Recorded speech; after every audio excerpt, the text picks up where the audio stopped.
For more on this is Republican New York City Councilman Joe Borelli. Joe, the top Democratic leadership in the state has turned against the governor. Politically, that's never good. No, and if I had to estimate, I would say there's probably more than enough votes in the state assembly and the state senate to vote to impeach. So at this point, it most likely is a matter of whether the legislative leaders pursue an impeachment investigation and bring charges against the governor. But as we saw over the weekend, the drip, drip, drip of bad stories is really becoming quite the puddle that the governor is standing in right now.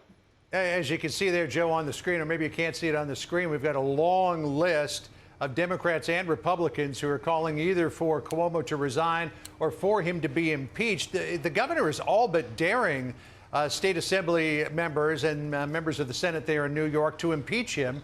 I think he knows that history is on his side. Only one governor has ever been impeached. It was William Sulzer, and that was back in 1913 during the old Tammany Hall days. So I think he thinks, at least, that he's on pretty safe ground if he's daring them to impeach. Yeah, and there's no question that he's hoping to buy time and hoping the story passes him by.